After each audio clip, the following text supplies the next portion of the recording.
All right, guys, fresh from the victory in Sulphur Springs, decided to stop by Bearhawk, check out the new build.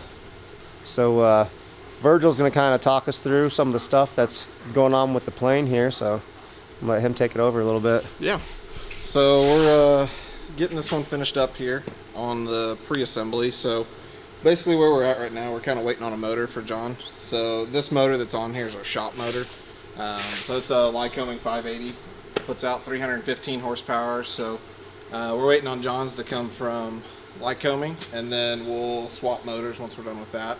So right now this one's on there, and we're gonna do all the firewall forward work, so we have that all ready to go when his motor shows up. So we'll do fuel lines, oil coolers, baffling, pre-wire all the engine monitor, all that stuff, get it ready to go.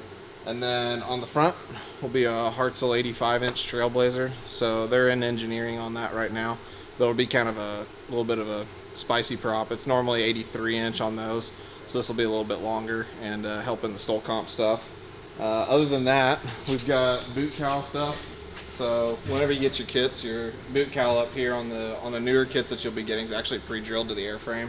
So we've got it all fit up and ready to go. It'll be coming back off here shortly to put in nut plates and all that little stuff. Windshield's being fit up, and then we've got door skins on the table over there getting finished up. Pretty much what you do in pre-assembly is we put the whole airplane together and make sure everything fits. We get it all sanded down and looking pretty. Then the whole thing comes back apart for the finishing fabric and paint. So rear door here is getting finished up as well. So these doors, you got your front door and then the rear door sitting over there. But on the 5, you got a giant cargo door there to go. Fuel system's in, so we've got fuel lines run.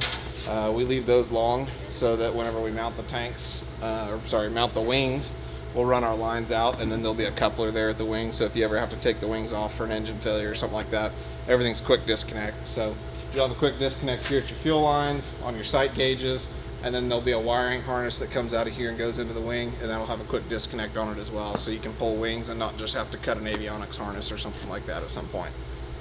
So moving back, we got ELT tray in, ready to go. We're going to run an Artex ELT on these. Good ELTs, they run a GPS locator and stuff that actually ties into the Avionics. And then they have a big long battery life, so instead of changing them every 24 months, they're like a 5-year battery.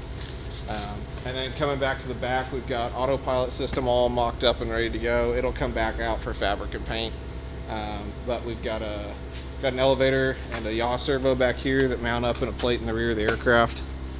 So your top servo here is going to be your elevator control. There's a push rod that runs, and then this runs a small bridle cable into your rudder cables here.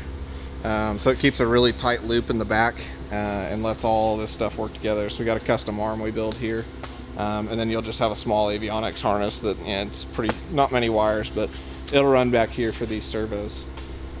And we're pretty much ready to go there. We use flight control racks here in the shop. All of John's flight controls are ready to go. So we're all fabric covered on horizontals and elevators and rudders and gear legs. Ailerons are done. Flaps are not done. We're messing with some stuff there.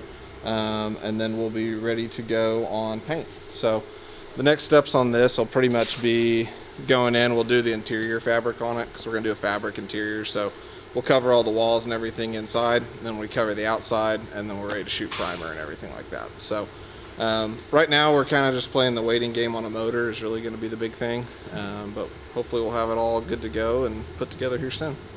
What do you think about a timeline? Oh, I think we'll be sitting waiting for a motor on the airframe by the end of December is really what it'll be, and then however long the motor takes past that. That's been the biggest thing for anybody building, is it takes 12 months, 14 months plus to get a motor right now.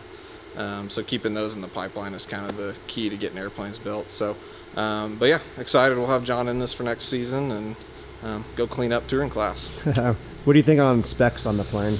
So cruise speed, stall speed, all that stuff. Yeah, so cruise speeds, being a pretty high horsepower airplane, you're going to see high 160s on cruise speed out of it up at altitude. So, for John running to all these different competitions, stuff like that, pretty much anything is within one shot with the fuel tanks on the airplane. So Being in the center of the country, in most of these 5s with aux tanks in them, which we're putting in John's, you can pretty much hit either coast in one shot with the airplane. So he'll be able to get these competitions pretty quickly. So we'll see cruise speeds up in the 160s on it pretty easily. And then down on the bottom end, we're kind of messing with some stuff on John's because it's more STOL competition oriented. This airplane we're hoping to have well sub 40 on stall speeds. And we'll, yeah, John's getting some cool stuff done. So we'll see what it does. And then outside of that, useful load on the airplane will be pretty big. So we're building it as light as we can. There'll be lots of carbon and stuff like that in the airplane. So we're expecting to see low 1500s on the gross weight, or sorry, empty weight on the airplane. Gross weight's 3000, so it'll pretty much be a 1-to-1. And then with the motor combo and the gross weight, it should be more than 1-to-1 thrust on the airplane. So we should be getting spicy with it. It'll be a fun one. So you'll see, I think this airplane will see well in excess of 2,000 feet a minute on climb out, doing 65, 70 mile an hour. And then once you're leveled off in cruise, you'll have to, actually think we'll have to pull it back at altitude, but we'll see. Sounds good. All right, STOL World, you hear that? We got the new boss beater out here. So all you boys making those slow traveling planes, get ready because we're coming for you.